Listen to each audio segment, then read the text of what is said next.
Wow. This is probably one of the most valuable packs you could ever pull.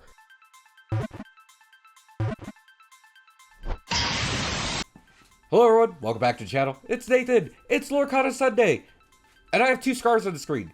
Yes, I won another set championships. I actually have 2 mats. I traded one of my mats for a secondary map, just so I could play with that one. At some point I will show it off in the video. However, this is the box I won. I actually won more than this. However, we don't want a 30-minute long video. So I'm just going to open up the box. I also want a trove and like some loose packs. So, yep, here we go. Get rid of that box.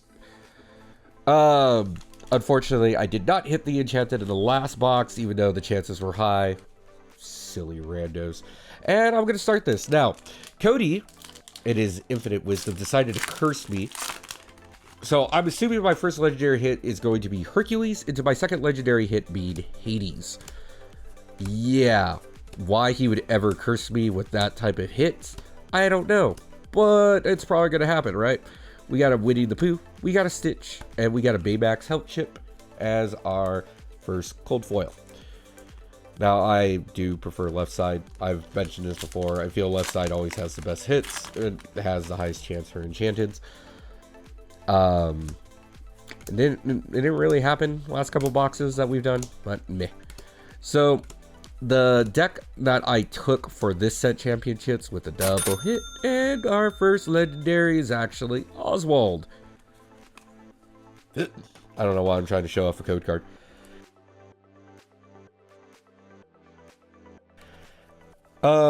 I took Purple Steel. The Purple Steel deck I took was Zach Bevan's list from North America's top 8. I think he was 6. And honestly, I don't know how that deck lost.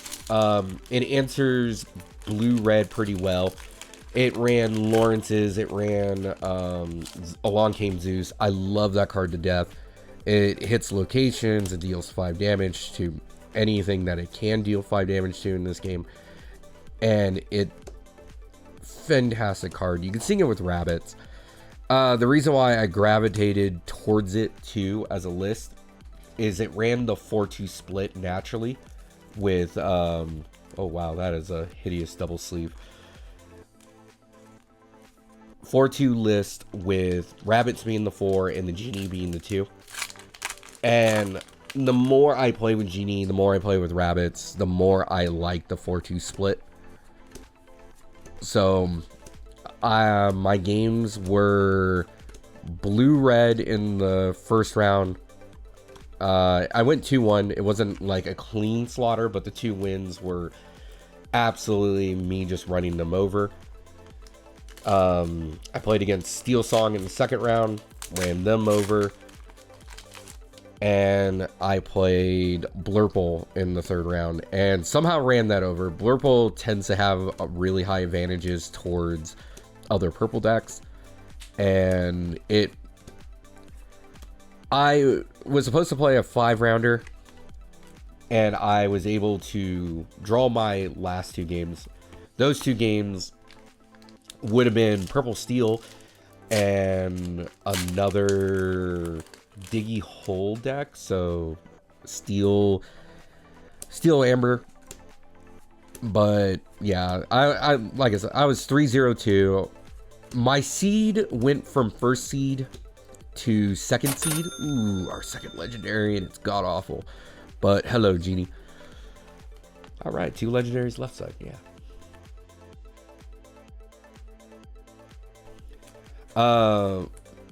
Yeah, I went down to... Yeah, I did go down to 3rd seed. If I said 2nd seed, my bad. And I won 2-0 the rest of my matches. I played into blue steel, or not blue steel, blue red. Absolutely decimated my opponent. Played into red purple. Just slaughtered. It was awful. Like everybody in top 8 I 2-0'd. And they were not fun games for my opponents. I could actually see my opponents getting utterly frustrated watching them just go, why does this guy have the answer for everything I'm playing? To be fair, I knew their decks. They were all people I played against before. They're all in my locals, not traveling people. And I helped them kind of build their decks. So I did have some advantages in that regard. But like, oh, I'm playing against Blue-Red. I know they run Maui Shark. I don't have a clean answer to Maui Shark. I'm going to hold on to Along Came Zeus in my opener. And, oh, I hit a rabbit with my 1-drops. Cycle through, play rabbit. Rabbit doesn't die because they don't want to waste a brawl on a rabbit, especially when I'm running genies. So they just play Maui Shark out. Maui Shark just gets hit by a lightning bolt, and I continue to rush the board. Especially with like Lawrence being out there questing for 2 every turn, and it is hard to handle. A lot of cards in the meta just kind of struggle into Lawrence. It's a 4/4. It trades back. Typically, you're going to sacrifice like a Tipo. And the 2 blue-red players I played against didn't hit Tipo. They hit Azurite Sea. And you can see them prioritizing Azurite Sea on top of that. Like they would ink a Tipo, play an Azurite to draw the card. And I'm just in my head thinking, man, this Lawrence feels so good right now.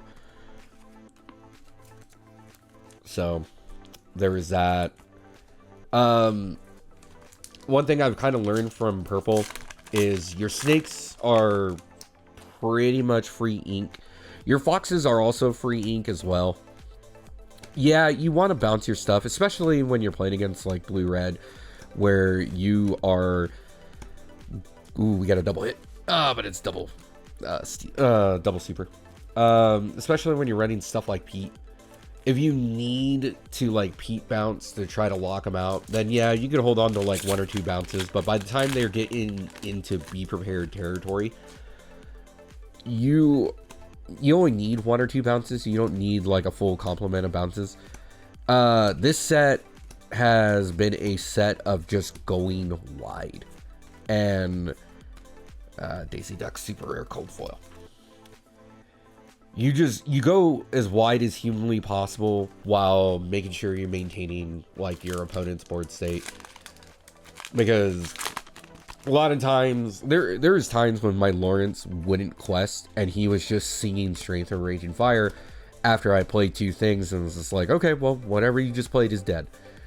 And like I did it to a Maui Shark once. I even did it to a Flavor Shim. Like he played a Flavor Shim. I had enough creatures on board where I was just like, okay, I'm singing this, and bam, we're moving on. And it was so dumb.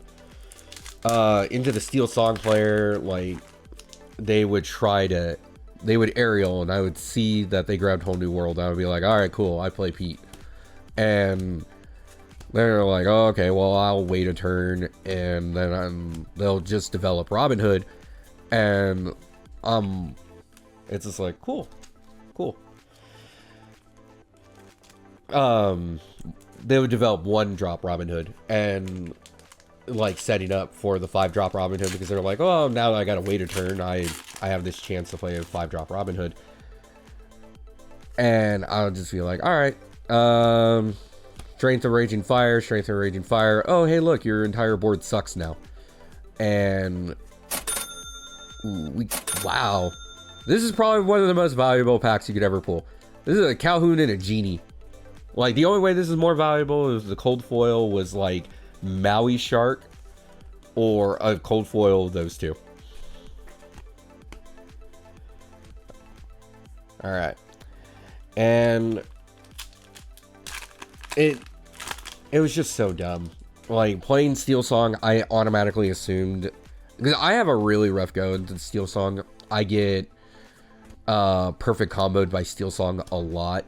And if you're wondering what perfect combo is, it is like turn 1 Cindy into a what is it? Let the Storm Rage On into Smee or Ursula 2 with a Ariel 3, assuming they didn't play Robin Hood on 1 and 2, or Robin Hood on 2, and getting Whole New World perfectly. And this is like something I can almost recite the turns verbatim because of just how often it happened to me. So I just automatically assume my opponents have it when they play it. So I empty out my hand as hard as I can. So then they're like, oh wait, am I really going to Whole New World a guy that has 2 cards in hand? And yeah, like there's have been games where people would kill my Diablo or kill a rabbit, and I'm like, no, I'm not drawing. And they just look at me, and I'm like, yeah, I'm not drawing. If you're gonna Whole New World me, you're going to Whole New World me with 1 less card in my hand. And hey, we got our 3rd legendary. I totally didn't even notice that we did not hit a legendary in our middle. Thanks, middle.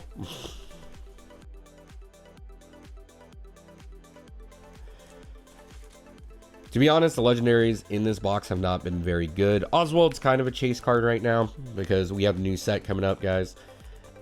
And there could always be new items in there that would make Oswald pop off. But still, it's... yeah, so I just don't draw against them. And then there's like this look of disappointment like, man, I was hoping Whole New World was going to get 1 more card. And they're still going to Whole New World me because they literally don't have a choice.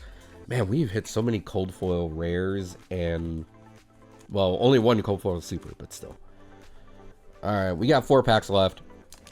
To be honest, I was not hoping or holding any hope for an Enchanted in this. The box that we got this from at the tournament was a case that already had an Enchanted pool. I have had a double Enchanted case.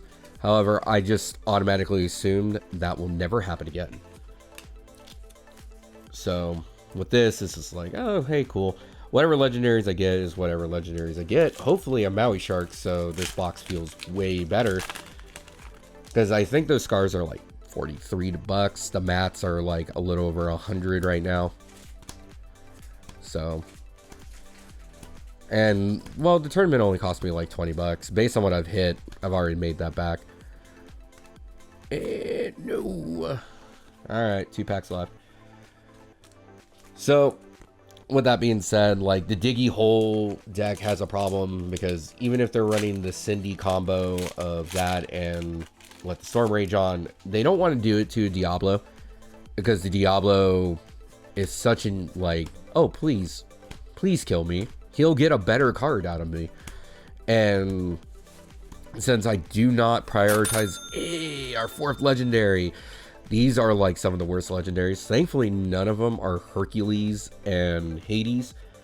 Cody, thank you for trying to give me that curse. You go really far away with that curse now.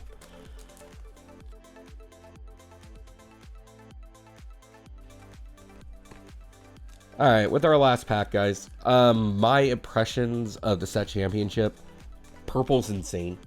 It is easily the best color. I was making arguments that Blue Ruby was the best colors. However, there's so many decks that can get under it right now that deck just struggles. I think Purple Steel might be the strongest color combination, except for maybe Purple Red. Ruby Am is also super easy to pilot. And, you know, our last pack Magic gave us this. This is another legendary. This is a cold foil. We have 3 of these now. Ooh. Hello, Jasmine cold foil. It's nice to see a cold foil legendary. It's just, unfortunately for us, really common. Well, guys, I hope you enjoyed my thoughts on the set championships. I hope you guys enjoyed this box unveiling. Still no cold foil Genie and no cold foil Calhoun. Hopefully we'll hit some before the next set, which comes out March 7th. Guys, please check out some of our other videos that are going on. Like and subscribe down below. The subscribe costs you absolutely nothing. Absolutely helps us out. And guys, have a beautiful and blessed day. Happy pulling. Deuces.